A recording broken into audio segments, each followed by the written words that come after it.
PT 365 में हम लोग इकोनॉमिक्स को आज शुरू करने वाले हैं। तो ये आपका जो है देख लेते हैं, इसमें आप लोग इस कोर्स में आप एनरोल करा सकते हैं। इससे रिलेटेड डिटेल्स आपको यहाँ पे मिल जाएगा हमारी वेबसाइट पे सिनॉप्सिस आईएएस पे जाकर, ठीक है। यहाँ कोर्स रिलेटेड डिटेल्स और आप इसमें रजिस्टर करा सकते हैं। ये आपके प्री के लिए बहुत ही इंपॉर्टेंट रहेगा और मेंस के लिए तो फॉर्डर का काम करेगा ही। तो welcome to the lecture now. देखिए यहाँ पे मैंने कंटेंट हिंदी इंग्लिश आपको दोनों दिख रहा है। इस वाले लेक्चर में बेसिकली हम लोग क्या क्या पढ़ेंगे ये देख सकते हैं। ये आपका इंग्लिश में है और ये हिंदी में। तो इसमें आपका है पीटी 360 में आपका स्टेट ऑफ इंडियन इकोनॉमी या भारतीय अर्थव्यवस्था की स्थिति, 15th फाइनेंस कमीशन का रिकमेंडेशन क्या है। इसके अलावा स्टैटिस्टिकल इंस्टीट्यूशंस जो स्टैटिस्टिक्स को आपके काउंट करते हैं या फिर कैलकुलेट करते हैं, जिसमें आपका नेशनल स्टैटिस्टिकल ऑफिस है, एनएससी है, 7th इकोनॉमिक सेंसस। उसके बाद हम लोग टैक्सेशन मैटर्स को पढ़ेंगे, ठीक है, जिसमें कि हमारा आ जाएगा डायरेक्ट टैक्सेस और डायरेक्ट टैक्सेस वगैरह से रिलेटेड जो भी आपकी जानकारी है वो सब। और उसके अलावा फिर आपका बैंकिंग और मॉनेटरी पॉलिसी है, ठीक है। सब बैंकिंग रिफॉर्म्स आ जाएगा, मॉनेटरी पॉलिसी ट्रांसमिशन आ जाएगा और डिजिटल पेमेंट्स आ जाएंगे, ठीक है। तो इस लेक्चर को हम लोग कंटिन्यू करते हैं। तो वेलकम टू द लेक्चर। इसमें देखिए जो स्टेट ऑफ इंडियन इकोनॉमी है उसको देख लेते हैं।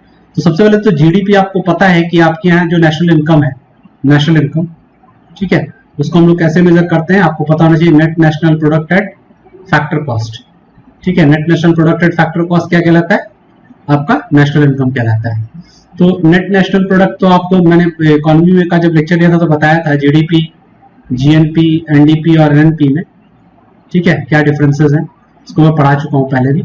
तो आप यहाँ से आप लिंक कर लीजिएगा कि NNP eight factor cost is called national income, राष्ट्रीय आय।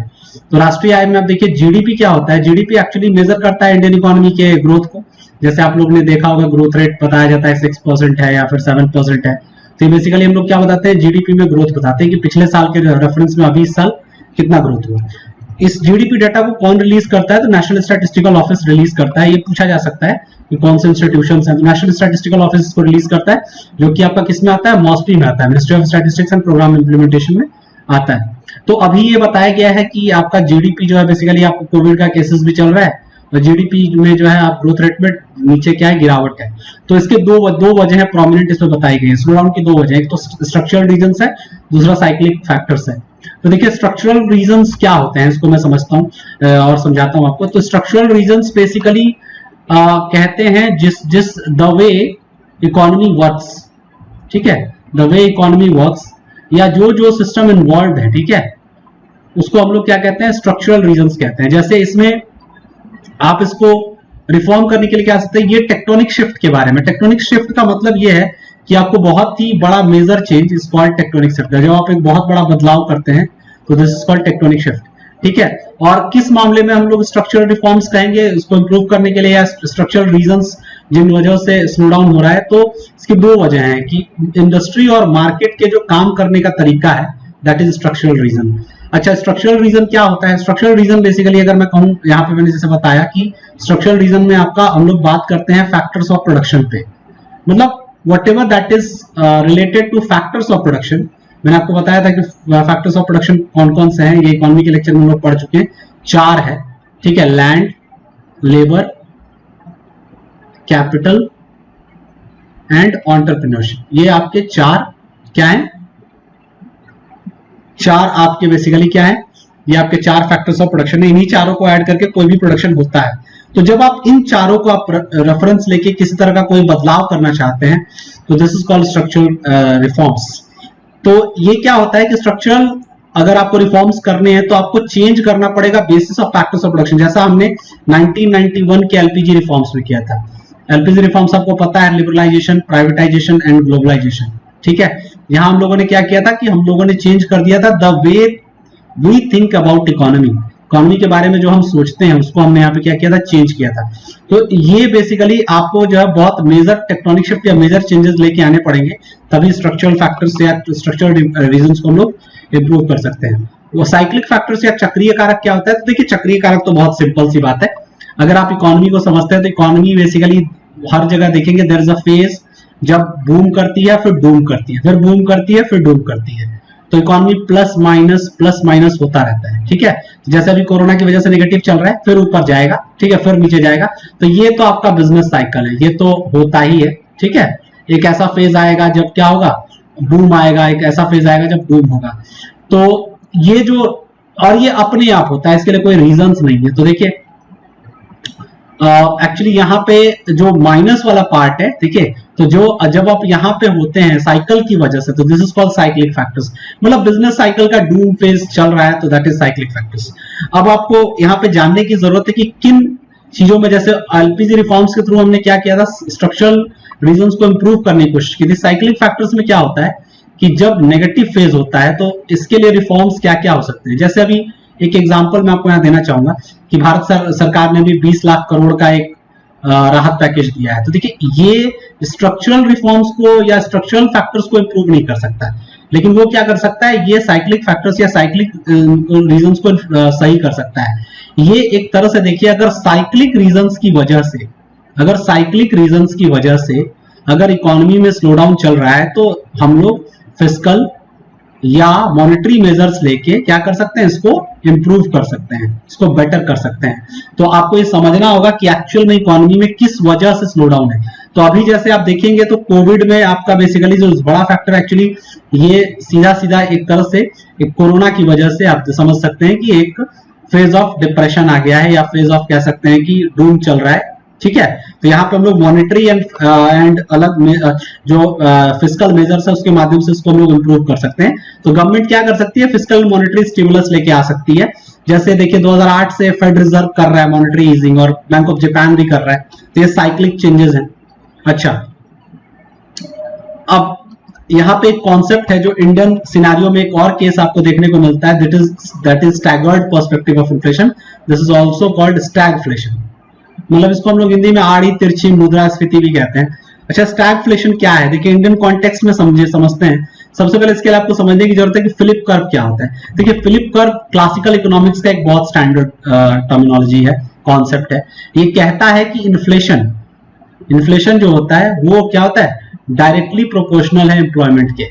यानी क्या होगा, इन्फ्लेशन अगर बढ़ेगा तो एम्प्लॉयमेंट भी बढ़ेगा, या इन्फ्लेशन इनवर्सली रिलेटेड है 1 बाय अनएम्प्लॉयमेंट के। अच्छा, ये कॉन्सेप्ट बहुत हद तक सही है, but with in a range. एक रेंज में अगर आपका इन्फ्लेशन रहेगा तो डेफिनेटली अच्छा है। अच्छा, कैसे हम समझते हैं, देखिए इन्फ्लेशन क्या करता है, एक तरह से प्रोड्यूसर को इंसेंटिव ऑफर करता है। अगर इन्फ्लेशन ज्यादा होगा तो एक तरह से प्रोड्यूसर को इंसेंटिव ऑफर करेगा प्रोडक्शन पर।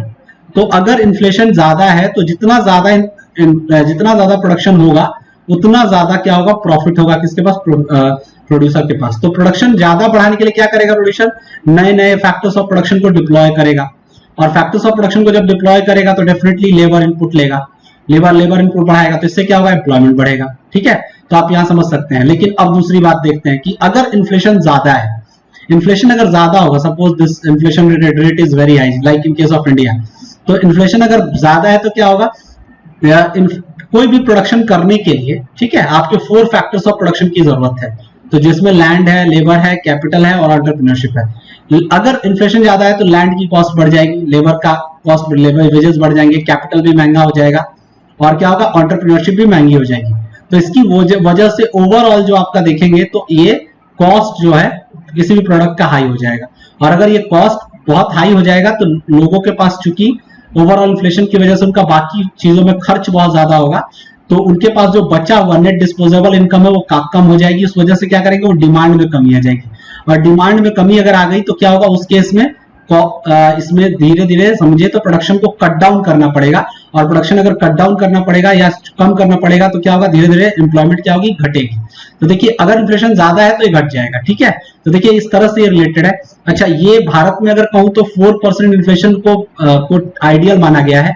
आरबीआई के एक गवर्नर थे, हिज नेम वाज सुकुमार चक्रवर्ती, तो उन्होंने ये बोला था कि इंडियन इकोनॉमी के लिए up to 4% of inflation is okay. देखिए इसी वजह से आप देखेंगे 4% इन्फ्लेशन टारगेटिंग का ओवरऑल जो हमने एक रेंज लिया था 4+-2, ठीक है, जो कि मॉनेटरी पॉलिसी में हमारा जब कमेटी बनी थी उर्जित पटेल, तो उसने प्रपोज किया था, तो ये इसी वजह से प्रपोज किया था। तो देखिए स्टैगफ्लेशन में क्या होता है इंडिया में कि यही वाला केस देखने को मिलता है कि इन्फ्लेशन भी बढ़ रहा है और अनएम्प्लॉयमेंट भी बढ़ रहा है, यानी कि ये फिलिप कर्व को फॉलो नहीं करता। What is 15th finance commission, तो 15वां फाइनेंस कमीशन आपको पता है, इसके बारे में डिटेल पॉलिटी में भी आप लोग पढ़ चुके होंगे। एक ब्रीफ बता रहा हूँ, आर्टिकल 280 में इसके बारे में चर्चा है, हर 5 साल में बनता है, 5 इयर्स में।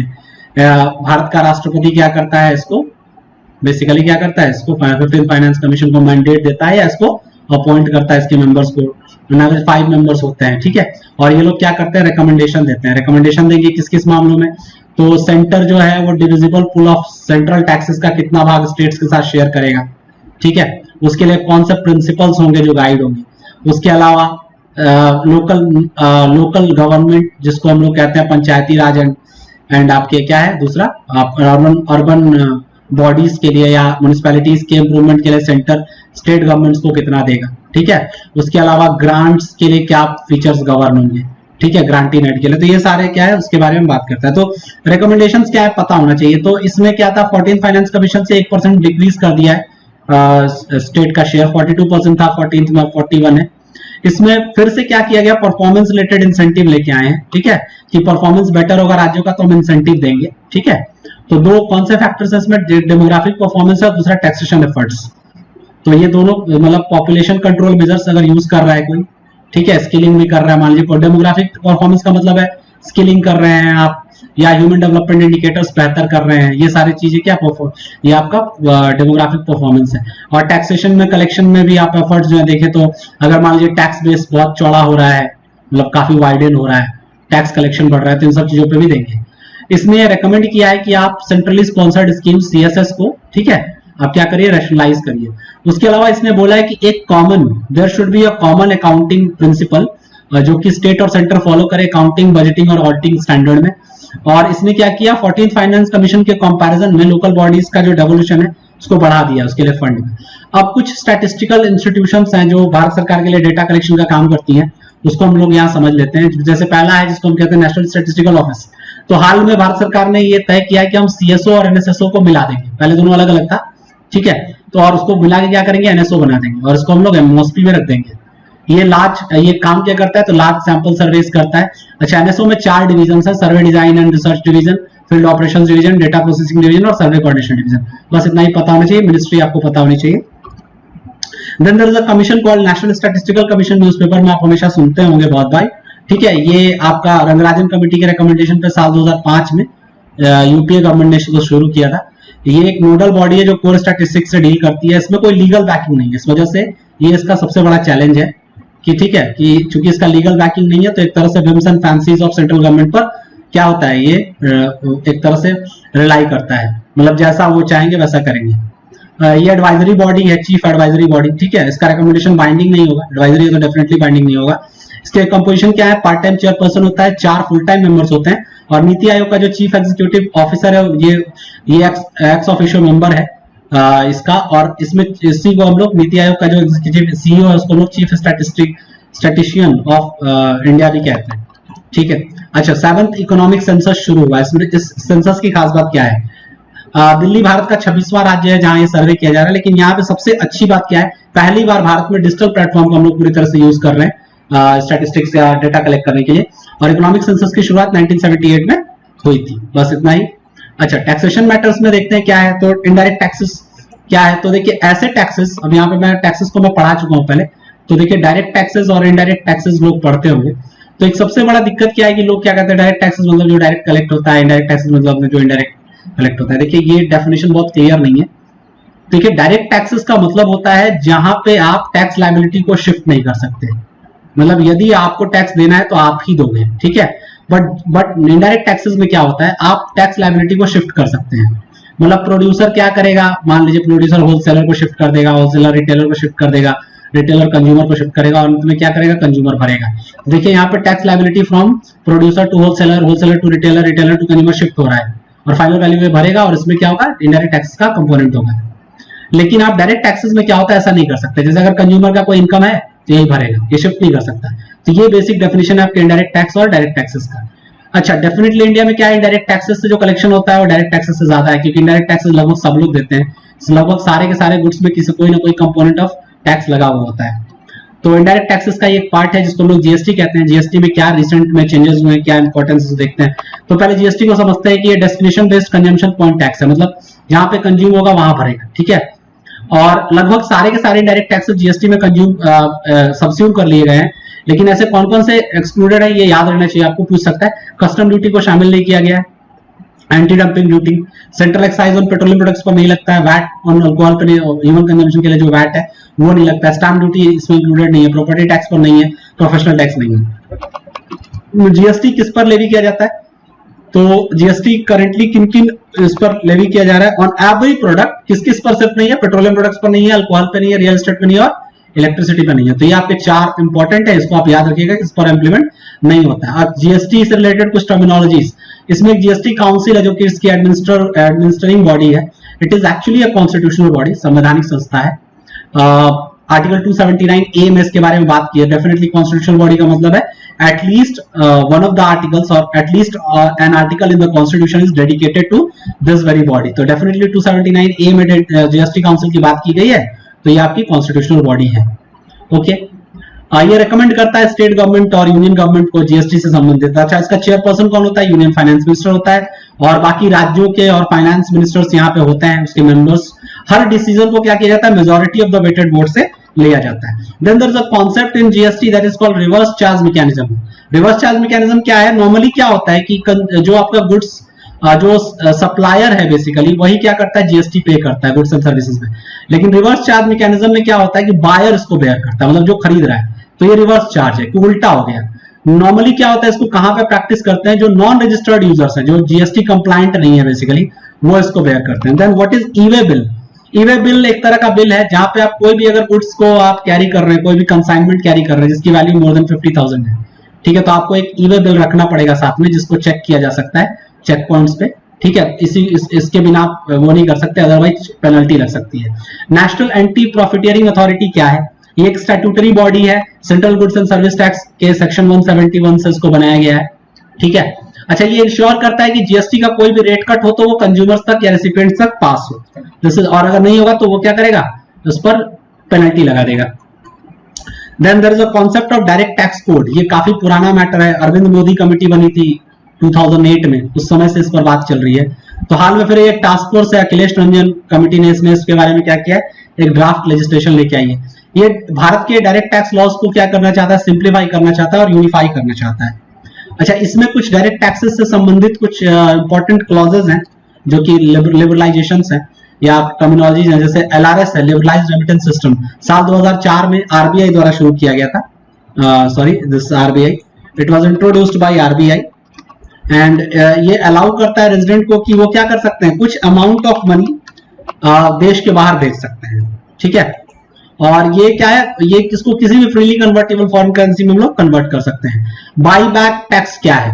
जब कोई शेयर को वापस कंपनी द्वारा खरीदा जाता है, रीपरचेज किया जाता है, तो ये एक तरह का टैक्स है, या कह सकते हैं कि इसमें क्या होता है? डिविडेंड तो नॉर्मली क्या होता है कि पर शेयर होल्डर्स को पे करते हैं। बाईबैक में क्या होता है? ऑप्शनल होता है, जो शेयर होल्डर्स चाहते हैं कि उनको शेयर्स के बदले पैसे मिले, ठीक है, वो बाईबैक कर सकते हैं। लेकिन बाईबैक में क्यों इंपॉर्टेंट है? बाईबैक अभी यूनियन बजट ऑफ 2020 में आया था, गवर्नमेंट ने इस पर एक टैक्स प्रपोज किया है कि जब ऐसा किया जाएगा कंपनी द्वारा, शेयर्स को बाईबैक किया जाएगा, ठीक है, तो 20% का उस पर टैक्स लिया जाएगा, ठीक है। और ये अनलिस्टेड कंपनीज पर ही सिर्फ एप्लीकेबल होता है। What is tax buoyancy? कर उछाल कहते हैं हिंदी में। टैक्स बॉयंसी का मतलब है कि जीडीपी के बढ़ने के साथ टैक्स में कितनी बढ़ोतरी हो रही है, इनडायरेक्ट टैक्सेस में। तो ये मेजर करता है कि हमारा टैक्स का रिस्पॉन्सिवनेस क्या है, या टैक्स मोबिलाइजेशन क्या है इकोनॉमिक ग्रोथ के साथ। एक टैक्स को बॉइंट कब कहेंगे? यदि जीडीपी के बढ़ने के साथ या नेशनल इनकम के बढ़ने के साथ क्या होता है? टैक्स में भी बढ़ोतरी होती है। भारत में ऐसा तो ऑब्वियसली आपको पता है कि प्रोपोर्शनल रिलेशन में नहीं होता। ये बेसिकली 3 फैक्टर्स पे डिपेंड करता है। एक तो साइज बेस कितना बड़ा है, मतलब टैक्स बेस कितने लोग दे रहे हैं, ठीक है। उसके अलावा टैक्स एडमिनिस्ट्रेशन कितना रिस्पॉन्सिबल है, या कितना रिस्पॉन्सिव है, या कितना फ्रेंडलीनेस है उनके अंदर, और टैक्स रेट्स कितने सिंप्लीफाइड और रिजनेबल है। ज्यादा लोग तो क्या होगा? ये वाला कर्व की एक लिमिट तक बढ़ेगा, उसके बाद घटना शुरू हो जाएगा, ठीक है। ये कभी मैं पढ़ा चुका हूं पहले। और टैक्स रेट्स की समझ कितने लोगों को है, टैक्सेशन की समझ। अच्छा, there is a concept of TIEA, tax information exchange agreement. हाल ही में भारत ने क्या किया? मार्शल आइलैंड्स के साथ इसको साइन किया है। इसमें क्या करेंगे हम लोग? मार्शल आइलैंड्स चूंकि आपको एक तरह से देखे जाए तो टैक्स हेवन बन गया है, जहां पे टैक्स चोरी के लिए इस्तेमाल करते हैं।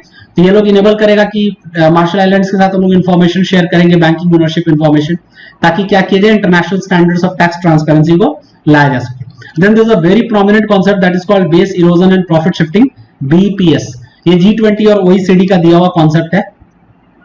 बेसिकली क्या होता है, मान लीजिए दो टैक्स सेंटर्स हैं, एक जगह टैक्स कम है, एक जगह टैक्स ज्यादा है, ठीक है, और मान लीजिए दो कंट्रीज आपस में ट्रेड कर रही हैं, तो बीईपीएस में बेसिकली क्या होता है, ये कंट्री अगर यहाँ इन्वेस्ट करना चाहती है तो ये एक ऐसा जगह ढूंढेगी जहां पे जिस देश के साथ मान लीजिए किसी कंट्री वन का मान लीजिए इन दोनों इसके साथ कोई एग्रीमेंट है कि अगर आप टैक्स लोगे, ठीक है, तो हम नहीं लेंगे, तो ये वाली कंट्री मान लीजिए यहाँ सीधे इन्वेस्ट करे तो क्या होगा, इस केस में सीधे सीधे उस पर क्या होगा, टैक्सेबल लिमिट में आ जाएगा, ये टैक्स लिया जाएगा। तो ये अपने जो भी आपके एक्सपेंडिचर को वो क्या करेगी, कंट्री टू के रास्ते से क्या करेगी, डाइवर्ट करेगी और कहां इन्वेस्ट कर देगी, कंट्री वन में। तो इससे क्या होगा, ओवरऑल टैक्स की चोरी हो जाएगी, ठीक है।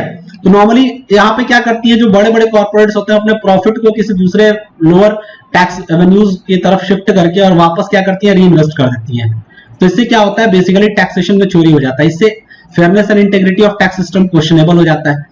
तो बीईपीएस हमेशा से एक क्या चैलेंज है, तो बेस इरोजन का मतलब एक ओवरऑल जितने लोग टैक्स बेस में आ रहे हैं वो घटता जा रहा है और प्रॉफिट भी शिफ्ट हो रहा है। तो इसके बारे में एक कॉमन क्लॉज लाने के लिए यानी इंक्लूसिव फ्रेमवर्क बीईपीएस का लाया गया है, ठीक है, दैट इज ओईसीडी द्वारा प्रपोज किया गया है। Then there is financial stability and development council. Financial stability and development council को साल 2010 में शुरू किया गया था। ये इसके जो चेयरपर्सन है वो यूनियन फाइनेंस मिनिस्टर होते हैं। इसके मेंबर्स कौन कौन होते हैं पूछ सकता है, ठीक है। फाइनेंशियल सेक्टर रेगुलेटर्स के जितने हेड होंगे वो सब होंगे, RBI, SEBI, PFRDA and IRDA. Finance secretary होता है डिपार्टमेंट ऑफ इकोनॉमिक अफेयर्स का, सेक्रेटरी होता है डिपार्टमेंट ऑफ फाइनेंशियल सर्विसेज का, चीफ इकोनॉमिक एडवाइजर होता है and chairman of insolvency and bankruptcy board जो अभी हाल में बना है। एफएसडीसी के दो काम है, नाम से पता चलता है, ठीक है, नाम अगर आप पढ़ रहे हैं एफएसडीसी तो समझ जाएंगे कि ये एक तो mechanism of financial stability maintain करने में रिकमेंडेशन देता है, और चूंकि बहुत सारे रेगुलेटरी बॉडीज हैं इसमें तो इंटर रेगुलेटरी कोऑर्डिनेशन को प्रमोट करेगा, जिससे क्या होगा, फाइनेंशियल सेक्टर डेवलपमेंट होगा। अच्छा, अगर एफएसडीसी की जो सब कमिटी है उसको आरबीआई गवर्नर द्वारा हेड किया जाता है। Now the next concept is banking और मॉनेटरी पॉलिसी से जुड़ा हुआ। बैंकिंग रिफॉर्म्स के टर्म्स कुछ कुछ इंपॉर्टेंट है, यहाँ देख लेते हैं। तो पहला तो है ईज, जो कि ईज का 3.0 चल रहा है, 1 आ चुका है, 2 आ चुका है, अभी 3 है। ये क्या करता है, इसका काम है smart and technology enabled public sector banking को ये लोग क्या करना चाहता है, लाना चाहता है।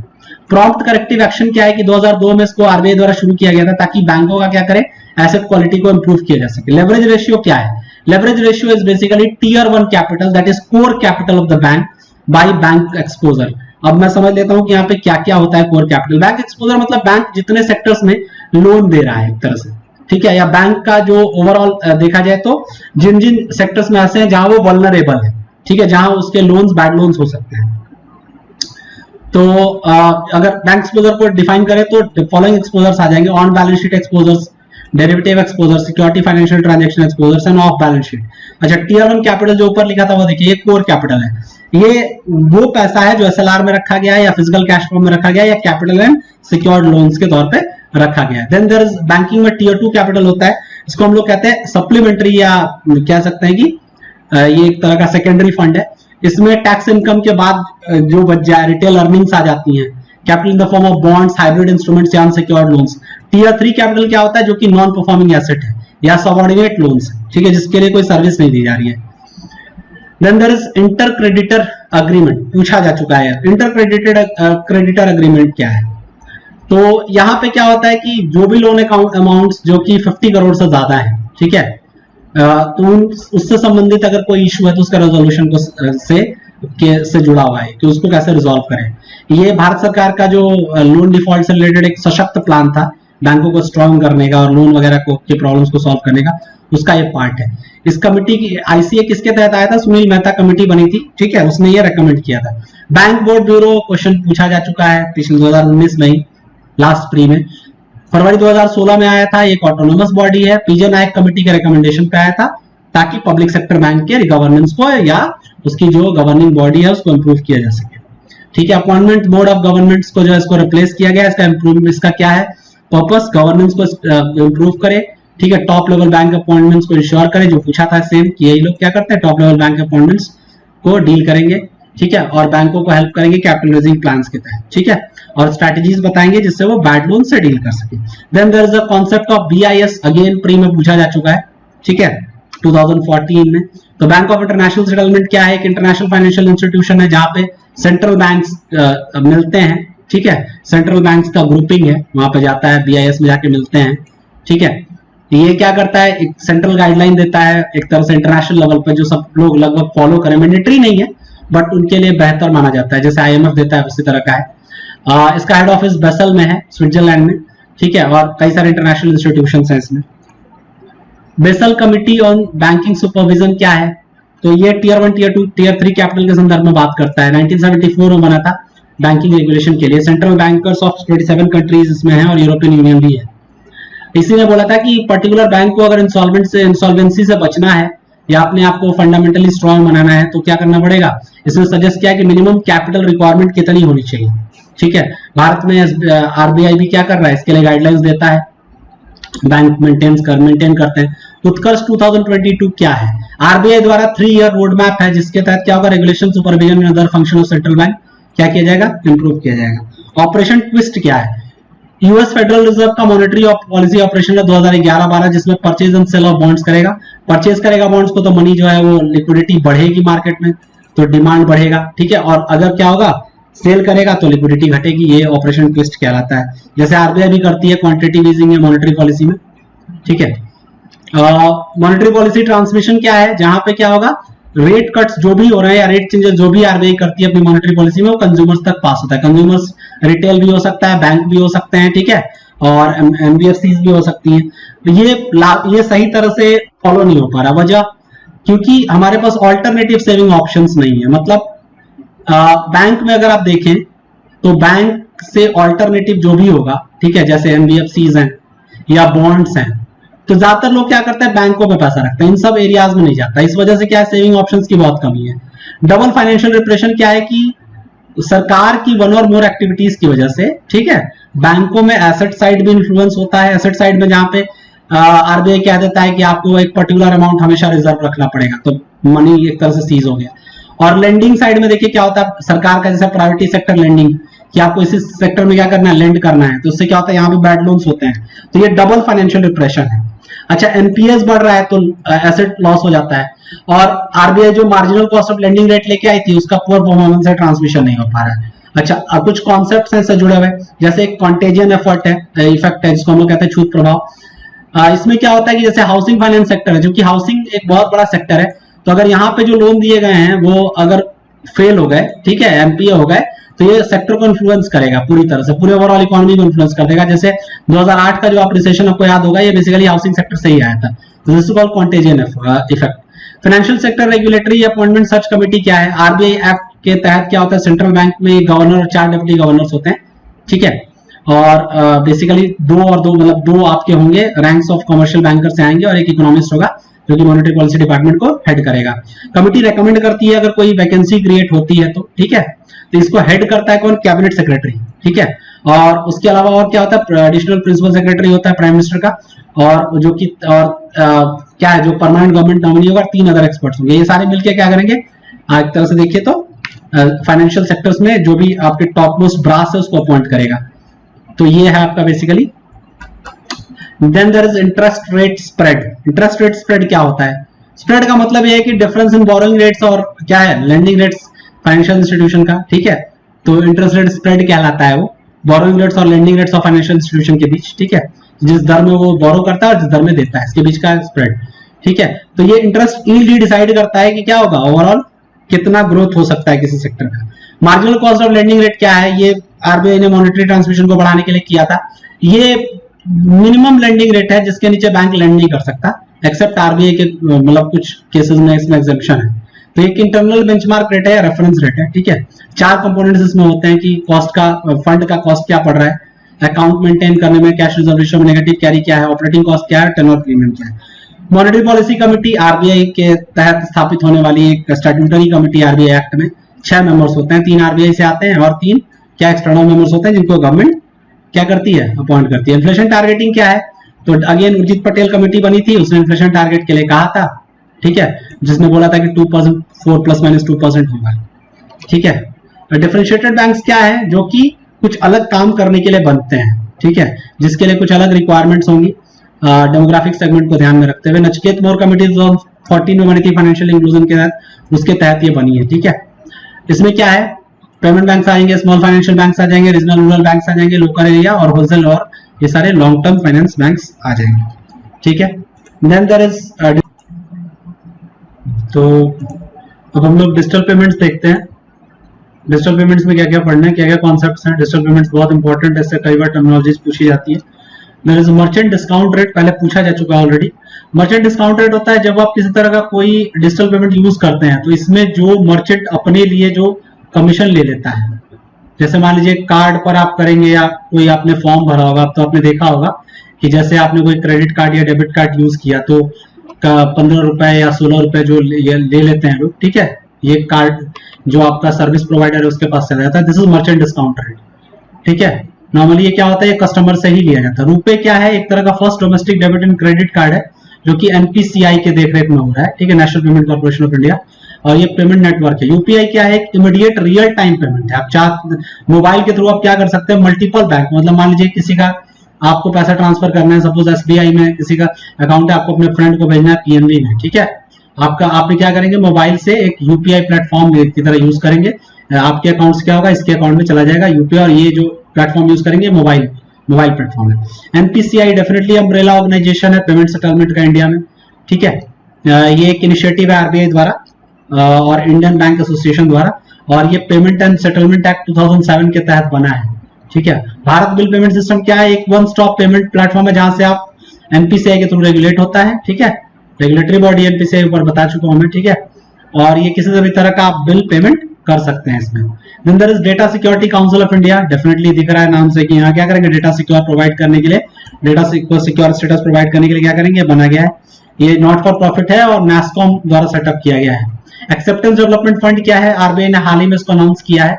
ये last mile payment network in rural India को डिजिटल ट्रांजेक्शन देने के लिए क्या है, ये एक फंड शुरू किया गया है, और ये बैंक स्पॉन्सर्ड डेवलपमेंट फंड के थ्रू ये ऑपरेशनलाइज होगा, और ये इसको क्या करेगा, स्मॉल टाउन्स एंड विलेजेस में प्रमोट किया जाएगा। Then there is a new concept that is called MANI, that is mobile aided note identifier, एक मोबाइल एप्लीकेशन है जो आरबीआई द्वारा किया गया है, ठीक है, लॉन्च। ये विजुअली जो लोग चैलेंज्ड हैं, ठीक है, आंखों से जो है वो इम्पेयर्ड हैं, वो क्या कर पाएंगे, बैंक नोट्स को आइडेंटिफाई कर पाएंगे। Then there is digital payment index, RBI क्या करती है, पीरियडिकली पब्लिश करती है डीपीआई, आपको पता होना चाहिए, it is published by RBI, और ये जुलाई 2020 से आगे इसको मतलब पब्लिश करते रहेंगे, मतलब सॉरी, ये आरबीआई द्वारा शुरू किया गया है और जुलाई 2020 से रेगुलर बेसिस पर इसको पब्लिश करेंगे। और ये क्या करेगा, डिजिटल पेमेंट के इंस्ट्रक्शन को या आपके स्ट्रक्चर को इंडिया में बताएगा, इसके परफॉर्मेंस को बताएगा। तो ये जो है आपका बैंकिंग मॉनेटरी पॉलिसी वाले सेक्शन में इतना ही। तो ये हम लोग लास्ट में बैंकिंग तक पढ़ चुके थे, तो यहाँ पे हम लोग इन्फ्लेशन से शुरू करेंगे। तो इन्फ्लेशन बेसिकली क्या है, इन्फ्लेशन का डेफिनेशन तो बताया जा चुका है, लेकिन मैं आपसे फिर से बता देता हूँ।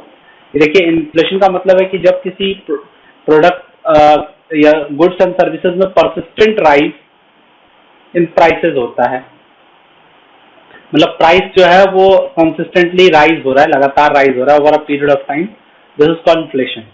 इन्फ्लेशन को मेजर करने के जो तरीके हैं वो देखिए, दो बहुत पॉपुलर इंडेक्सेस हैं।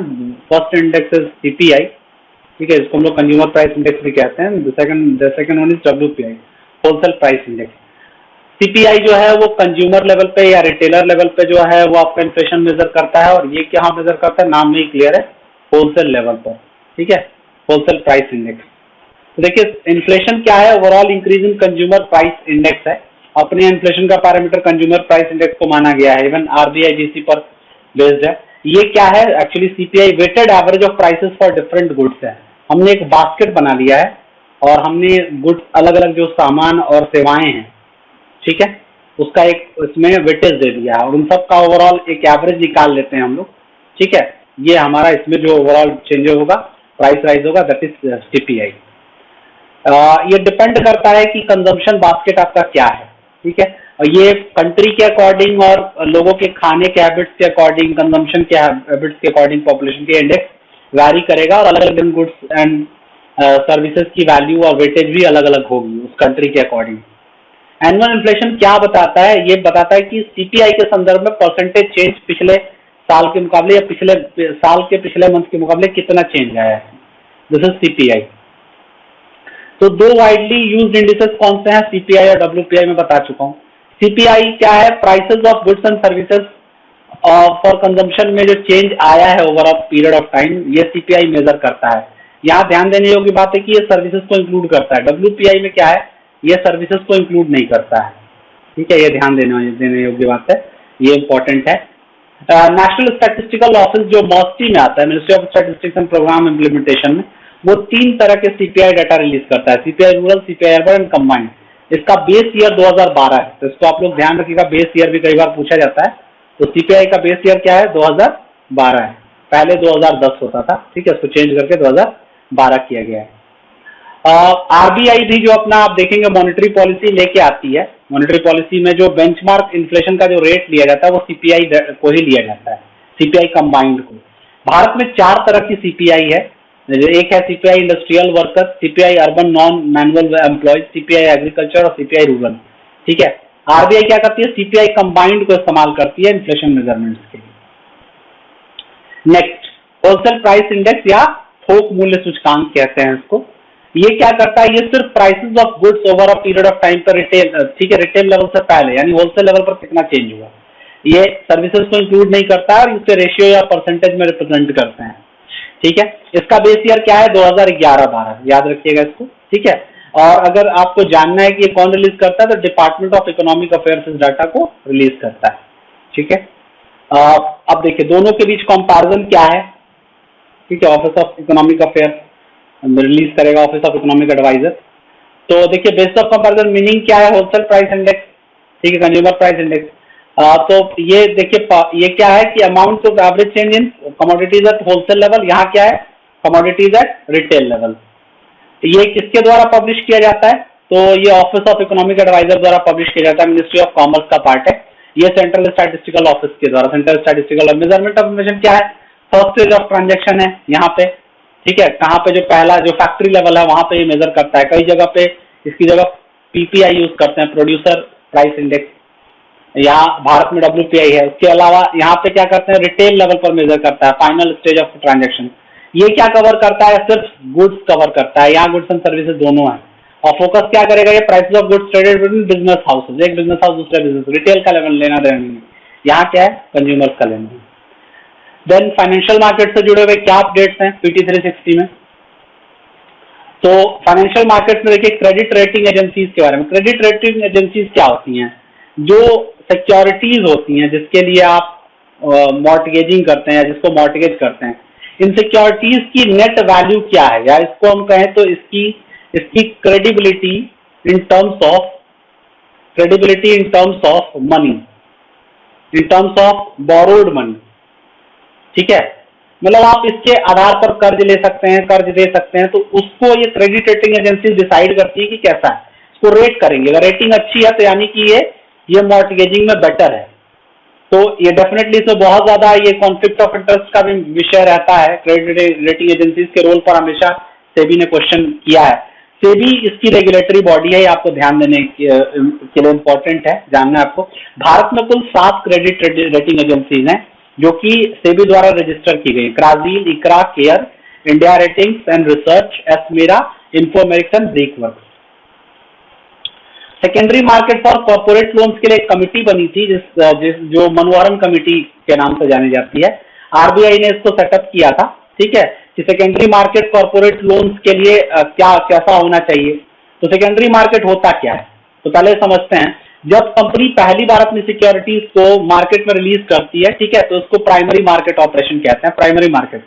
इसको आईपीओ कहते हैं, जो रिलीज किया जाता है उसको इनिशियल पब्लिक ऑफरिंग कहते हैं। उसके बाद क्या होता है, इन सिक्योरिटीज को ट्रेड किया जाता है, जहां ट्रेड किया जाता है उसको सेकेंडरी मार्केट कहते हैं, आईपीओ के रिलीज के बाद। तो सेकेंडरी मार्केट एक ऐसा मार्केट प्लेस है जहां ऑलरेडी जो इश्यूड सिक्योरिटीज हैं, शेयर्स एंड डेब्ट, दोनों को इन्वेस्टर्स के द्वारा खरीदा और बेचा जाता है।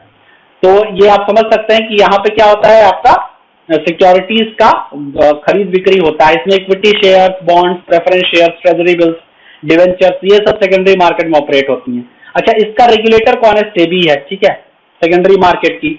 सेकेंडरी मार्केट जैसे आप एक और एग्जांपल देखिए, शेयर मार्केट भी एक तरह का सेकेंडरी मार्केट है, ठीक है। तो इसके की सजेशंस क्या है टीएन मनोहरन कमेटी के, ठीक है। तो इसने बोला है कि एक सेल्फ रेगुलेटरी बॉडी बनाओ, ठीक है, एक सेल्फ रेगुलेटरी बॉडी बनाओ जो कि क्या करेगी, जो कि रेगुलेट करेगी सेकेंडरी मार्केट को। उसके अलावा ये अपना डेवलप करेगी अप्रोप्रिएट बेंचमार्क रेट जो कॉर्पोरेट लोन्स को परचेज और सेल कर सके, ठीक है। और इसके लिए एसआरबी को एक्सपेक्ट किया गया है कि वो डिटेल्ड मॉडलिटीज और गाइडलाइंस प्रोवाइड करे, तो ये सारे इसमें है। अच्छा, क्रेडिट गारंटी फंड क्या होता है? तो देखिए, क्रेडिट गारंटी फंड एक कंपनी है, बेसिकली देखा जाए तो एक ट्रस्टी कंपनी है, ठीक है, जो मैनेज करता है और ऑपरेट करता है अलग अलग तरह के क्रेडिट गारंटी ट्रस्ट फंड्स को। इसको सेटअप किया गया है department of financial services, ministry of finance द्वारा।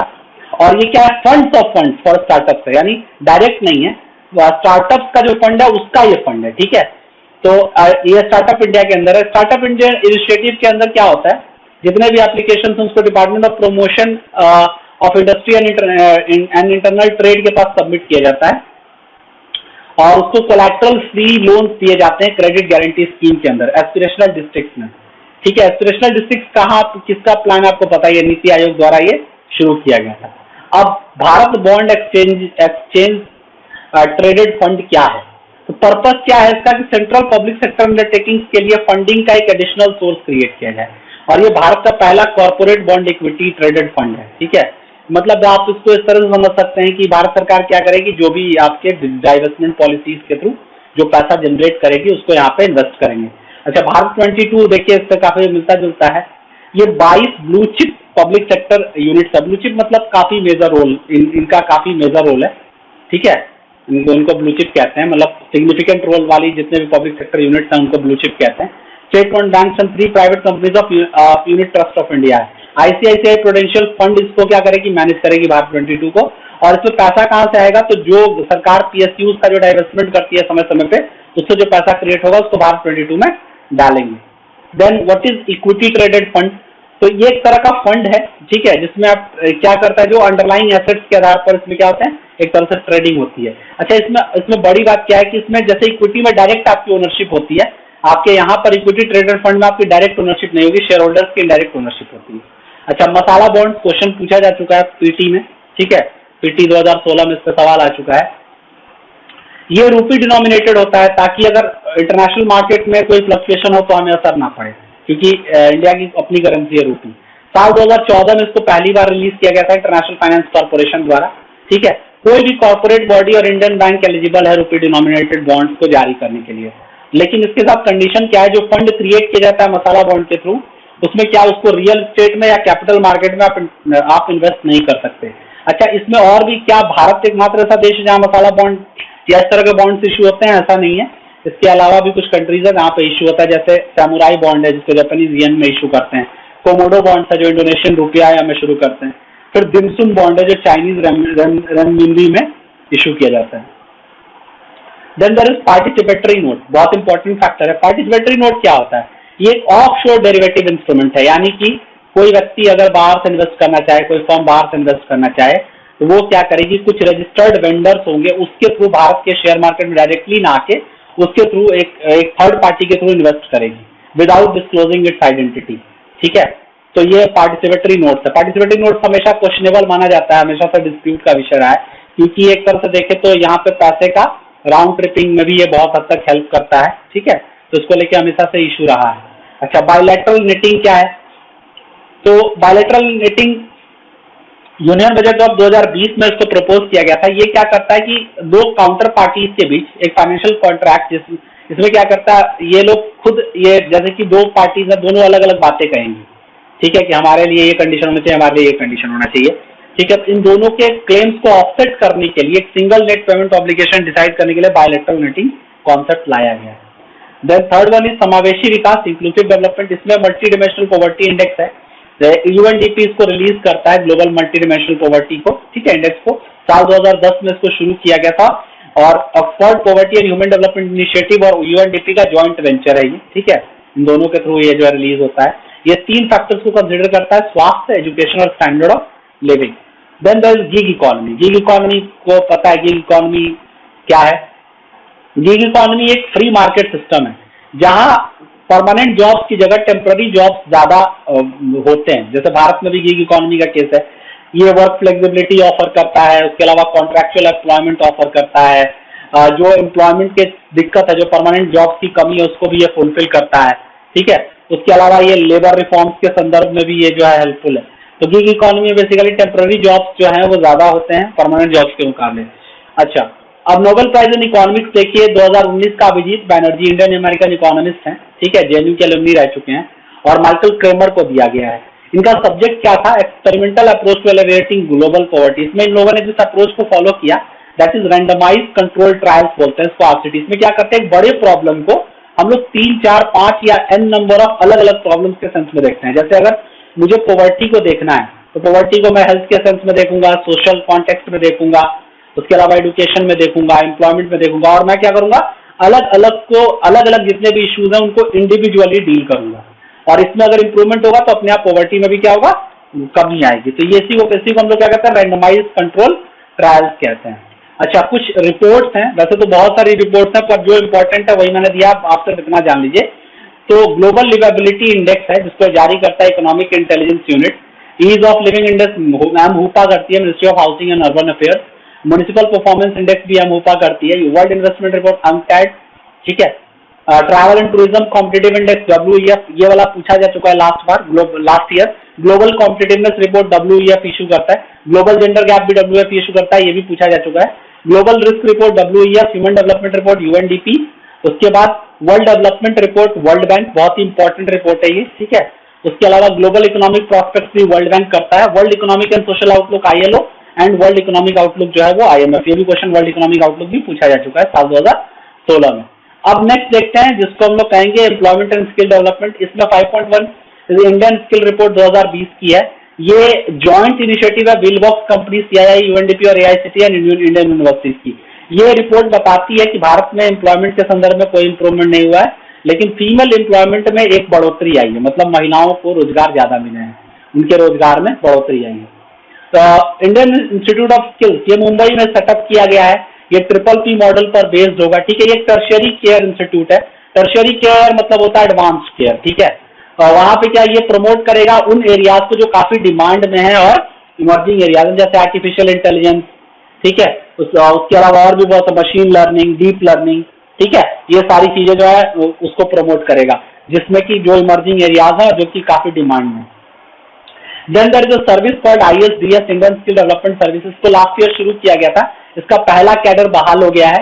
ये newly created group a service है जो कि ministry of skill development and entrepreneurship इसकी पेरेंट मिनिस्ट्री है। और इसमें जो एम्प्लॉयज आएंगे उनको कैसे रिक्रूट करेंगे, इंडियन इंजीनियरिंग सेवा के थ्रू करेंगे, UPSC द्वारा कंडक्ट होता है। तो अभी ये जो है ये लोग पहला बैच इनका निकल चुका है। Then there is reskilling revolution. What is reskilling revolution? ये WEF का एक प्रोग्राम है जिसमें इसका टारगेट है कि ये 1 बिलियन लोगों को 2030 तक एजुकेट करेगा, स्किल देगा और जॉब्स भी इम्पार्ट करवाएगा, ठीक है।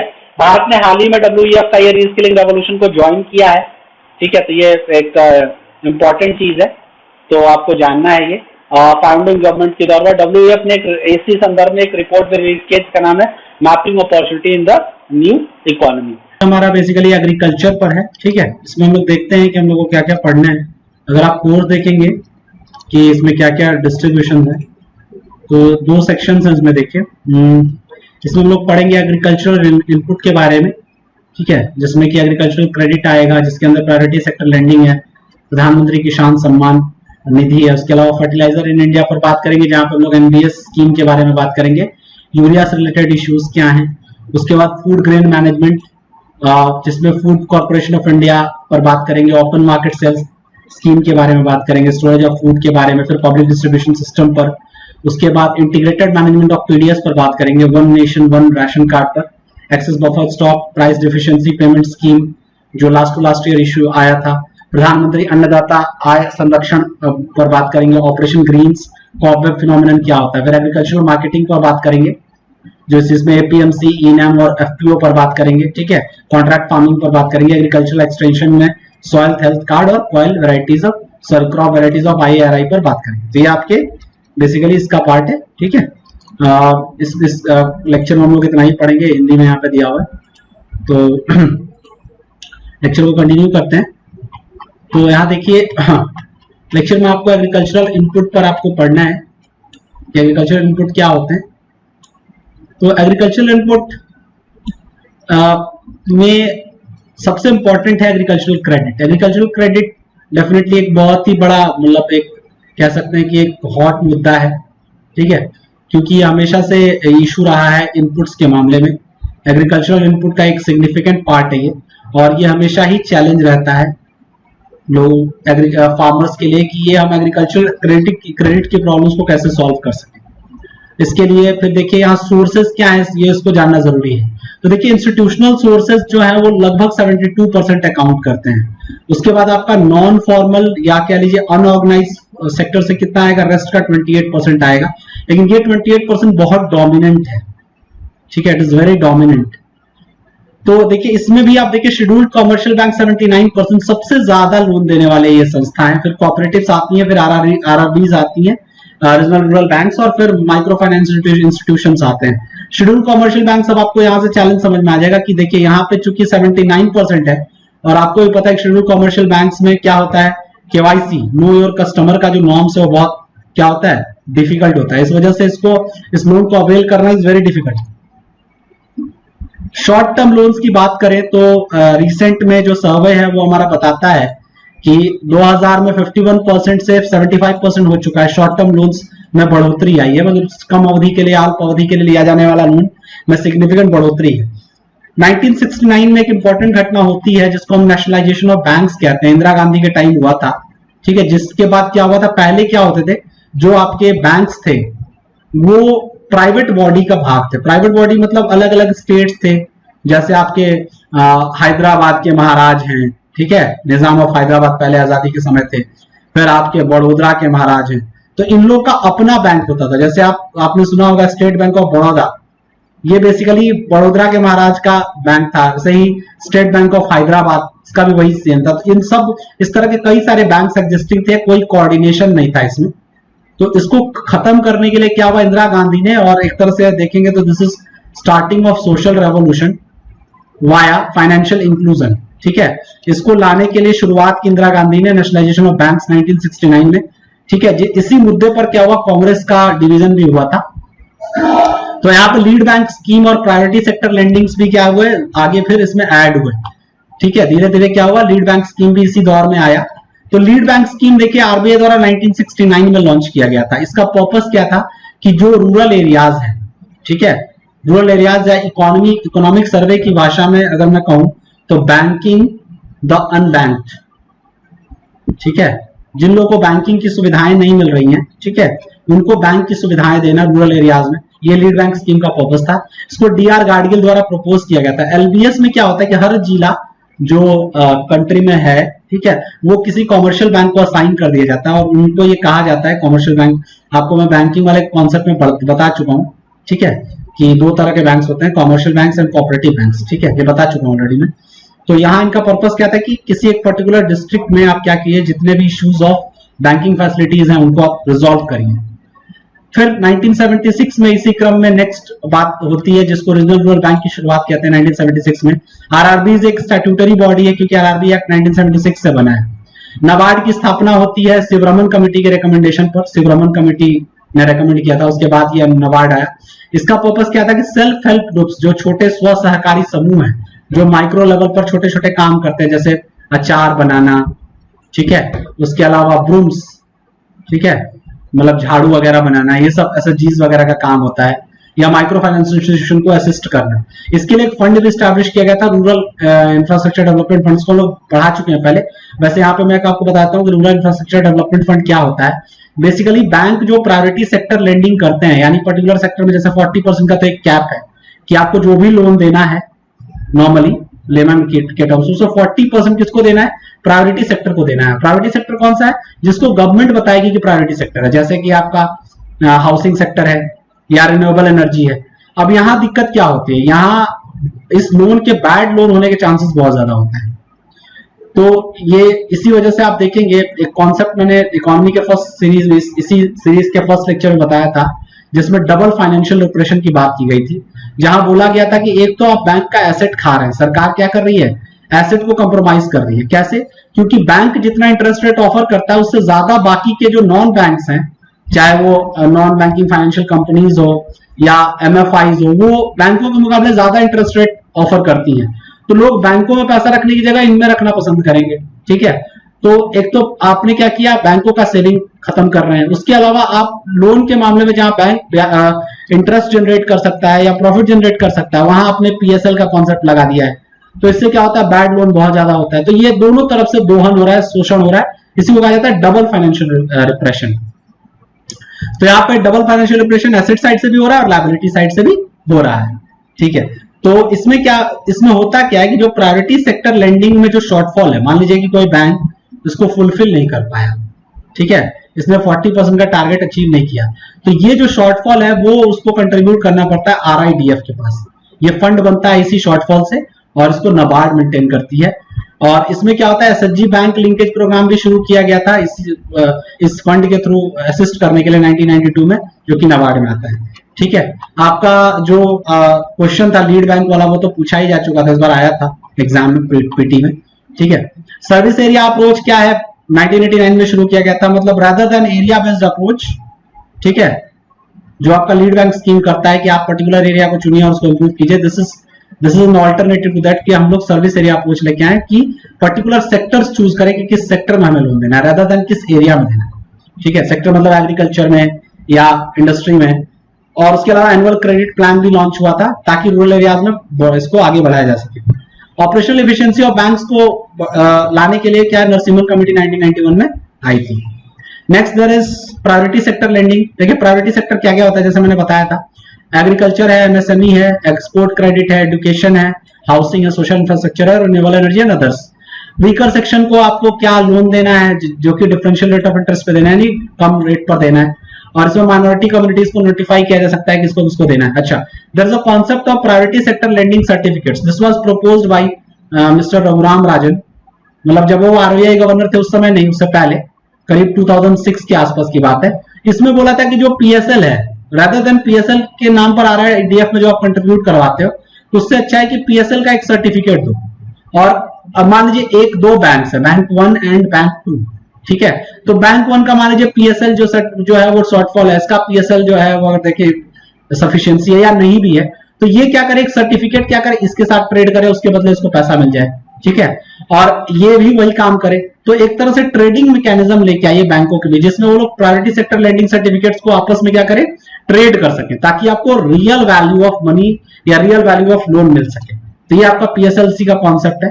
ठीक है, अब बात करते हैं प्रधानमंत्री किसान सम्मान निधि की। एक सेंट्रल सेक्टर स्कीम है, तो सेंट्रल सेक्टर स्कीम आपको पता है, central sector scheme is 100% funded by government of India, central government द्वारा। वही अगर सेंट्रली स्पॉन्सर्ड स्कीम होता तो 60-40 होता नॉर्मल में, नॉर्मली, और अगर नॉर्थ ईस्टर्न होता तो 90% 10%, नॉर्थ ईस्टर्न स्टेट्स के केस में। ये क्या बात करता है, ये बेनिफिशियरीज को आइडेंटिफाई किसके द्वारा किया जाएगा, स्टेट और यूनियन गवर्नमेंट्स द्वारा।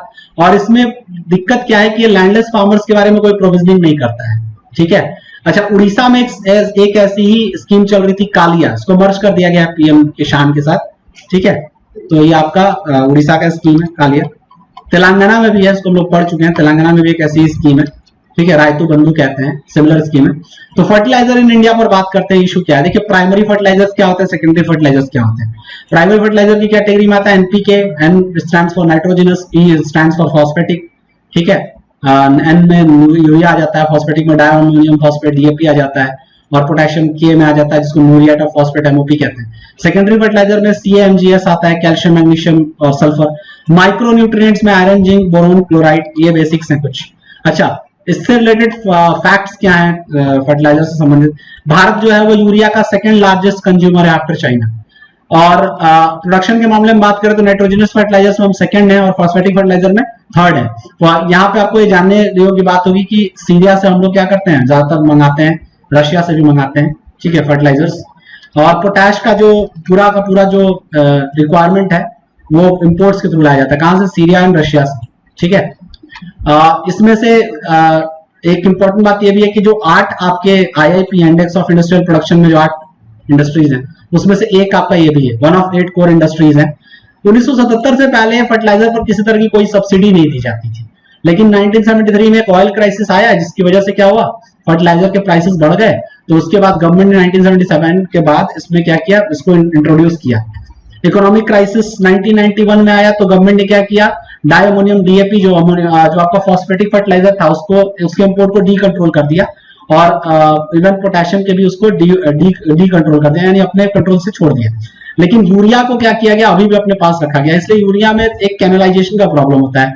This is a very important concept. What is canalisation, यानी आप जैसे कैनलाइजेशन का मतलब है कि जैसे आप कहीं से भी कुछ भी ले आइए, ठीक है, आप कुछ कहीं से भी इनपुट ले आइए, यूरिया का प्रोडक्शन आप कहीं से करिए, कहीं से लाइए, लेकिन आप उसको बेचने के जो माध्यम है या मार्केट में रिलीज करने के माध्यम क्या है, कैनलाइज्ड है, यानी पर्टिकुलर रूट से ही आता है। जैसे कैनल का मतलब होता है एक डायरेक्शन देना।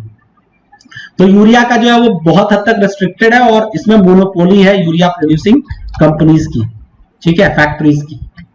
तो इसको हम लोग कैनलाइजेशन का इशू कहते हैं। इस वजह से लीकेज भी बहुत ज्यादा होता है, ब्लैक मार्केटिंग भी होती है। अच्छा, एनबीएस क्या है, nutrient based subsidy. Nutrient based subsidy का मतलब है कि हम लोग क्या करेंगे, न्यूट्रिएंट के आधार पर, मतलब कौन सा न्यूट्रिएंट कितना लग रहा है उसके आधार पर सब्सिडी देंगे। जैसे फिक्स रेट ऑफ सब्सिडी है, नाइट्रोजन के लिए कितना देना है, पी के लिए कितना देना है, के लिए कितना देना है, सल्फर के लिए कितना देना है। 22 फर्टिलाइजर्स के लिए एप्लीकेबल है, लेकिन यूरिया पर एप्लीकेबल नहीं है। अच्छा, एमआरपी इसमें कैसे डिसाइड करते हैं, तो international and domestic prices of PNK fertilisers देखेंगे, एक्सचेंज रेट को भी इसमें शामिल करते हैं, और इन्वेंट्री लेवल क्या है, यानी कितना स्टॉक ऑलरेडी है, तो इससे निर्धारित होता है।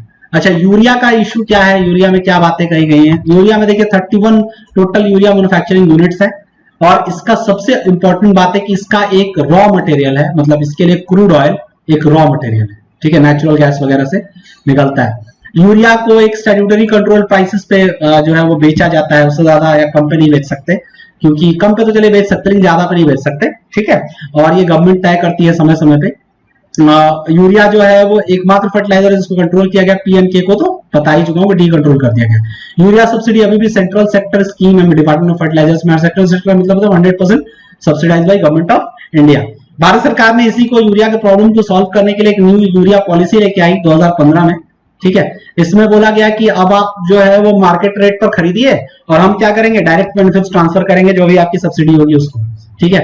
और डीबीटी फर्म्स को कैसे देंगे, जहां पॉइंट ऑफ सेल होगा वहां पे, और फार्मर का जो ई वैलेट होगा वो रुपए किसान कार्ड से जोड़ दिया जाए, ये इसमें खास बात थी। Then there is food grain management, मतलब खाद्यान्न प्रबंधन कैसे करते हैं, तो इसमें एक संस्था है जिसका नाम है food Corporation of India, very corrupt institution, ठीक है, this is a very corrupt institution, तो बहुत ज्यादा लीकेज का प्रॉब्लम रहता है। Ministry of consumer affairs food and public distribution के अंदर आता है।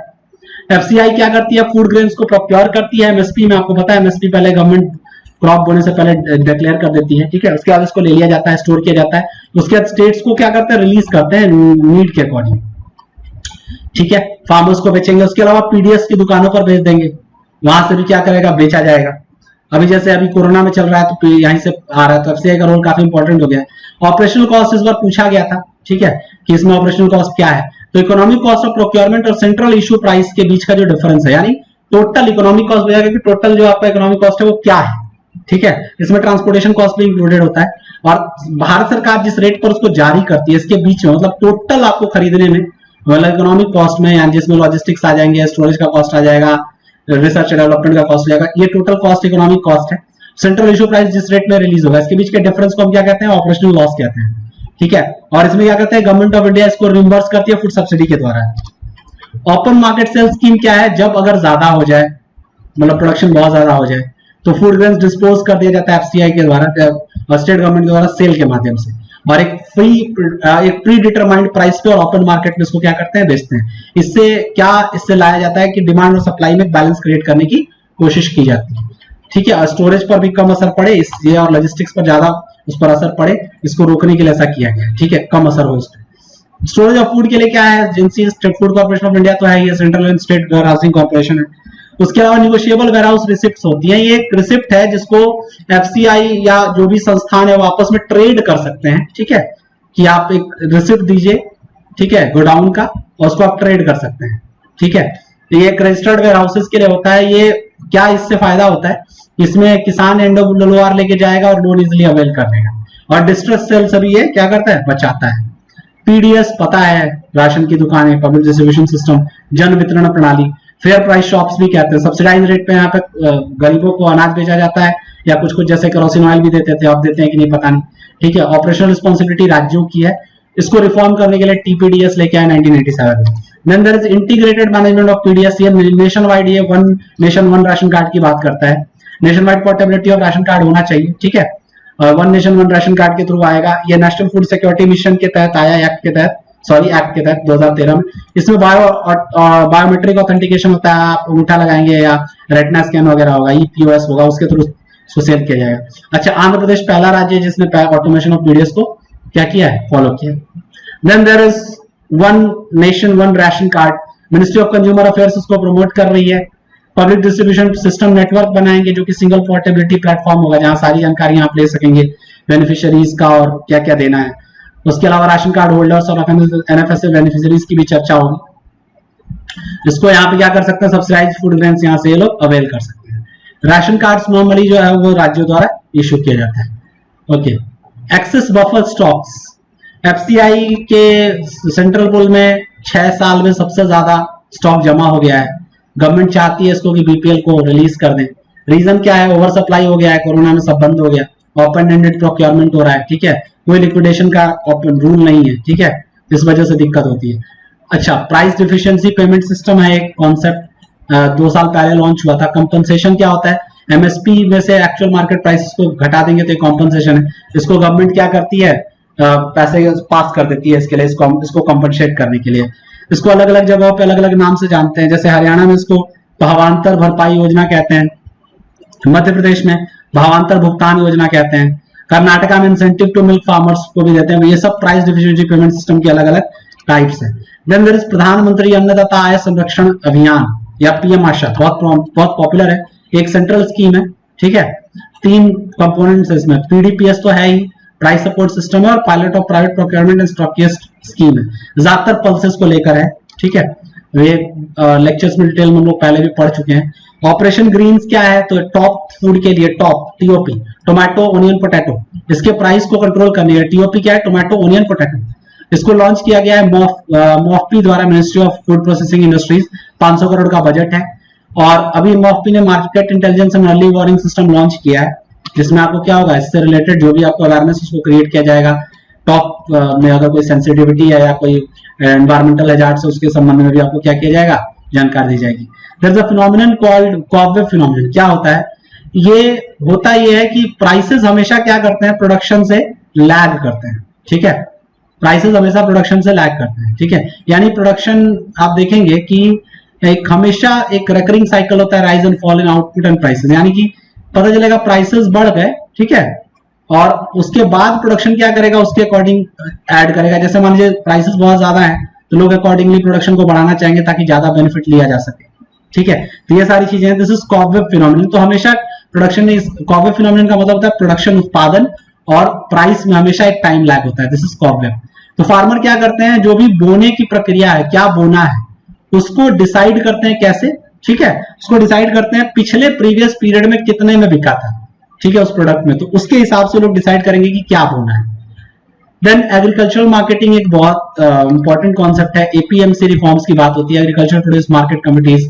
स्टेट गवर्नमेंट द्वारा इसको क्या किया जाता है, बनाया जाता है, एस्टैब्लिश किया जाता है। और इसमें क्या दिक्कत है, इसमें बहुत ही ज्यादा एक्सप्लॉयटेशन होता है इंटरमीडियरीज के द्वारा, और इसी वजह से हमेशा रिफॉर्म्स का विषय रहा है, क्योंकि फार्मर्स को जितना बेनिफिट मिलना चाहिए वो नहीं मिल पाता है, क्योंकि बिचौलिए खा जाते हैं। जितना भी फूड प्रोड्यूस है उसको ऑक्शन के थ्रू ही बेचा जाएगा, ये नियम है, ठीक है। तो ये एक बहुत बड़ा चैलेंज है जिसकी वजह से एपीएमसी रिफॉर्म्स भी नहीं हो पा रहे हैं। अच्छा, ई-नाम क्या है, एक central digital electric agriculture platform है, जो कि ग्लोबल क्या करेगा, ग्लोबल लेवल पर इंडिया लेवल पर क्या करेगा, मार्केट्स को कनेक्ट करेगा, ठीक है, ताकि बेटर प्राइस रिकवरी हो सके। 2016 में इसको लॉन्च किया गया था, ठीक है। ई-नाम पूछा भी जा चुका है पीटी 2017 में, ठीक है। इसमें क्या है, ई-नाम को हम एफपीओ से लिंक करेंगे, फार्मर प्रोड्यूसर ऑर्गेनाइजेशन, समझ लेंगे क्या होता है, और ट्रेडिंग हम केवल वेयर हाउस के माध्यम से ही की जाएगी। लेकिन इसमें फायदा क्या होगा कि आपको सामान, जैसे किसान को पहले सामान ढोना पड़ता था वहां तक, ठीक है, वो अब ढोना नहीं पड़ेगा। एफपीओ क्या है मैं बता देता हूँ, एफपीओ ऊपर चर्चा हुई थी, एफपीओ के माध्यम से किया जाएगा ई-नाम। फार्मर प्रोड्यूसर ऑर्गेनाइजेशन है एक प्रोड्यूसर ऑर्गेनाइजेशन, जो कि एक लीगल एंटिटी है, जो प्राइमरी प्रोड्यूसर्स द्वारा फॉर्म किया जाता है, जैसे ईपीओ, एफपीओ, फिर मिल्क आर्टिजन्स। ये क्या करते हैं, collectivisation and economy of scale ensure करते हैं। जैसे अमूल के सक्सेस की वजह क्या है, एफपीओ है, यहाँ कलेक्ट करने में सहूलियत आए मिल्क में, और इकोनॉमी ऑफ स्केल भी लाए हम लोग, तो इस वजह से अमूल वाज अ रेवोल्यूशन। वर्तमान कंडीशन क्या है, 2011-12 में एक पायलट प्रोजेक्ट लॉन्च किया गया था, 2.5 लाख लोगों को इसमें 2.5 लाख किसानों को इंश्योर किया गया, इसमें लाया गया। 5000 एफपीओ करेंटली है। इस एफपीओ का सबसे बड़ा एजेंडा क्या है कि फार्मर्स इनकम को डबल किया जा सके। यूनियन बजट 2019-20 में कहा गया है कि हम 10,000 नए एफपीओ को बनाएंगे, और cabinet committee of economic affairs ने एक नया स्कीम लॉन्च किया, that is formation and promotion of FPO. तो एफपीओ का डेफिनेशन आपको पता होना चाहिए कि क्या है। देन देयर इज अनुबंध खेती, कॉन्ट्रैक्ट फार्मिंग ज्यादातर स्टेट्स में लीगलाइज नहीं है, लीगल नहीं है, कुछ राज्यों में है, और क्योंकि एग्रीकल्चर एक स्टेट सब्जेक्ट है। कॉन्ट्रैक्ट फार्मिंग क्या होता है, एक प्री हार्वेस्ट एग्रीमेंट है, मतलब कटाई नहीं हुई है, पहले एग्रीमेंट कर लेंगे कि तुम ये फसल उगाओ और इसमें तुम्हारा ये रहेगा, ये हिस्सा रहेगा, ये काम करो, हम लोग उसके लिए तुमको हेल्प भी करेंगे, इतने में बिकेगा, मतलब पहले से ही इंश्योर कर दिया कि क्या आप कितने में फसल बिकेगी और किसे बेचा जाएगा। बायर्स और प्रोड्यूसर्स के बीच जो है एक एग्रीमेंट है। और ये जो कॉन्ट्रैक्ट फार्मिंग है, बेसिकली अगर देखिए एग्रीकल्चर तो है स्टेट सब्जेक्ट, लेकिन कॉन्ट्रैक्ट फार्मिंग आता है कंकरेंट लिस्ट में, इस वजह से स्टेट वाइड डिफरेंसेस हैं, ठीक है। लेकिन model code of contract farming central government दे सकती है क्योंकि कंकरेंट लिस्ट का बात है। अच्छा, फॉर्म्स को एग्जेम्प्ट किया गया है लाइसेंसिंग और स्टॉक लिमिट रिस्ट्रिक्शन के अंदर, एसेंशियल कमोडिटीज एक्ट 1955 के अंदर। तो इस वजह से क्या है, ये कॉन्ट्रैक्ट फार्मिंग को क्या है, एक सहूलियत है लोगों के लिए। Model contract farming act 2018 Bharat सरकार ने दिया था, 2003 में आया था, तो उसमें क्या था, रजिस्ट्रेशन ऑफ स्पॉन्सर्स एग्रीमेंट के रिकॉर्डिंग और डिस्प्यूट सेटलमेंट के लिए मैकेनिज्म था, लेकिन सारे राज्यों द्वारा लागू नहीं किया गया। इसमें क्या क्या बात की गई थी कि प्रमोशन एंड फैसिलिटेटिव एक्ट था ये, ठीक है, बढ़ावा देंगे कॉन्ट्रैक्ट फार्मिंग को, किसानों को भी बचाएंगे ताकि पहले एग्रीमेंट हो जाएगा तो हार्वेस्ट लॉसेस बच जाएंगे, ठीक है, क्योंकि फार्मर वीकर सेक्शन था तो उसको बचाने के लिए किया गया था, क्योंकि कॉर्पोरेट फिर क्या करेंगे, किसानों का शोषण करना शुरू कर देंगे, तो एक मॉडल एक्ट होना चाहिए था। उसके अलावा इंश्योर करता है कि पूरा आपका प्री एग्रीड क्वांटिटी और प्राइस पर मिल जाए, सारे एग्रीकल्चरल एग्रोनॉमिक और हॉर्टिकल्चरल क्रॉप्स के लिए लागू था ये, इवन लाइव स्टॉक, डेयरी और पोल्ट्री और फिशरी फार्मिंग के लिए भी था। फुल एग्रीकल्चरल वैल्यू चेन को इन्फ्लुएंस करता है ये, क्योंकि ये मार्केटिंग से लेके, चूंकि कॉर्पोरेट इन्वॉल्व है तो मार्केटिंग से लेके, स्टोरेज से लेके हर चीज इसमें इंक्लूडेड हो जाएगी, लॉजिस्टिक्स भी क्या होंगे इसमें इंक्लूड हो जाएंगे, तो इस वजह से क्या है, ये बेटर था। रेगुलेटरी मेजर्स इसमें क्या थे कि हम क्या करेंगे, इसमें contract farming development and promotion authority state level पर बनाएंगे, एक फैसिलिटेशन ग्रुप बनाएंगे जो विलेज पंचायत लेवल पर होगा, हर चीज को रजिस्टर करेंगे, ठीक है, एक डिस्प्यूट सेटलमेंट बॉडी होगी लोएस्ट लेवल पर, ताकि क्या झगड़े को सुलझाया जा सके। उसके अलावा एफपीओ को प्रमोट करेंगे, और फार्मर्स के पास हमेशा एक ऑल्टरनेटिव होगा कि अगर प्रोक्योरमेंट इनइफेक्टिव रहा तो वो क्या करेंगे, उसके पास एक ऑल्टरनेटिव रहे कि वो कहाँ बेचेगा, क्या करेगा उसका। तमिलनाडु पहला ऐसा राज्य है जिसने इसको, इस मॉडल एक्ट को फॉलो किया है। एग्रीकल्चरल एक्सटेंशन, तो एग्रीकल्चरल एक्सटेंशन में सॉइल हेल्थ कार्ड इशू है, 5 साल पूरे हो गए इसके। एनपीके का जो करंट कंजम्पशन है वो 7:2.5:1 है, इस रेशियो में, मतलब 7 यूनिट एन कंज्यूम होता है, 2.5 यूज होता है, और के कितना होता है 1 पोटेशियम। आइडियल कितना हो चाहिए 4:2:1, इसीलिए देखिए इंडिया में फर्टिलाइजर का वेस्टेज भी, और फर्टिलाइजर की वजह से जो पॉल्यूशन हो रहा है वो तो अलग है, लैंड पॉल्यूशन वगैरह। तो सॉइल हेल्थ कार्ड एक प्रिंटेड रिपोर्ट है फार्मर होल्डिंग्स के, जो सॉइल क्लास के माइक्रो क्लाइमेट को ध्यान में रखता है, ठीक है, या माइक्रो फ्लोरा को भी ध्यान रखता है, और ये क्या करता है, हर किसानों को हर 2 साल में इशू किया जाता है। Department of agriculture corporation and farmer welfare इसको क्या करता है, इंश्योर करता है, और स्टेट एग्रीकल्चर डिपार्टमेंट्स के थ्रू इंप्लीमेंट करते हैं। सैंपल कौन करेक्ट करेगा, सैंपल टेस्ट और रिपोर्टिंग सेंट्रल गवर्नमेंट करेगी। इसमें 12 पैरामीटर्स होते हैं, अभी तक पूछा नहीं गया है पर पूछ सकता है, इसको पढ़ लीजिएगा कि सॉइल हेल्थ कार्ड में कौन कौन से 12 पैरामीटर्स हैं। मैक्रोन्यूट्रिएंट्स एनपीके का डिटेल होता है, माइक्रोन्यूट्रिएंट सल्फर का होता है, sorry secondary micronutrients boron, zinc, iron, copper, manganese का एक रिपोर्ट होता है। Physical parameters pH of soil measure करते हैं, इलेक्ट्रिकल कंडक्टिविटी मेजर करते हैं, ऑर्गेनिक कार्बन मेजर करते हैं। एचएससी जो है वो 2 सेट ऑफ फर्टिलाइजर रिकमेंडेशन देता है 6 क्रॉप्स के लिए, ऑर्गेनिक मैन्यूअर्स की भी बात करता है। और कोई भी व्यक्ति जो 40 वर्ष से तक की उम्र का है वो सॉइल हेल्थ लेबोरेटरीज का लाभ उठा सकता है। हाल में इसमें ऐड किया गया डेवलपमेंट ऑफ मॉडल विलेजेस। अच्छा, क्रॉप वेराइटीज IARI द्वारा, इंडियन एग्रीकल्चर रिसर्च इंस्टीट्यूट के द्वारा कुछ डेवलप की गई है, जैसे पूसा बासमती 1718 है, ये रेजिस्टेंट है बैक्टीरियल लीफ स्पॉट से, ठीक है, राइस की वैरायटी है। पूसा सांबा 1850 पूछा जा चुका था एक बार कि पर्टिकुलर वैरायटी किसके द्वारा डेवलप किया गया था, उसमें आंसर था दिल्ली यूनिवर्सिटी, बीटी पर क्वेश्चन था वो, ठीक है, बीटी ब्रिंजल पर शायद, तो शायद पिछले साल आया था, तो इम्पोर्टेंट है। पूसा सांबा राइस का है, पूसा अदिति क्या है, ग्रेप का है, पूसा सोना ओनियन का है, ठीक है, ये IARI जो है वो पूसा में है। HD 3226 और पूसा यशावी वीट का है। इसमें higher protein, zinc and gluten होता है, ठीक है। ग्लूटेन वैसे पचाने में कई लोगों को दिक्कत होती है, ठीक है। ये स्ट्रेंथ और इलास्टिसिटी ऑफ डफ को प्रमोट करता है। कंजर्वेशन एग्रीकल्चर में भी क्या करता है, हेल्प करता है। कंजर्वेशन एग्रीकल्चर क्या है? कंजर्वेशन एग्रीकल्चर का मतलब है कि आप एग्रीकल्चर को बढ़ावा दो और उसमें जो लगने वाले इनपुट्स हैं उसमें भी डिग्रेडेशन नहीं होना चाहिए, ठीक है। यानी एक फार्मिंग सिस्टम जो कि एरेबल लैंड को जो है वो उसके लॉसेस को मिनिमाइज करता है और डिग्रेडेड लैंड्स को बेहतर करता है। This is conservation agriculture. तो इसके साथ ही इकोनॉमी का जो पीटी 360 का लेक्चर है खत्म होता है। अगर आपको लेक्चर अच्छा लगा हो तो लाइक कीजिए, कमेंट कीजिए, सब्सक्राइब कीजिए। कोर्स रिलेटेड डिटेल्स आपको डिस्क्रिप्शन बॉक्स में मिल जाएंगे, ठीक है। Thank you.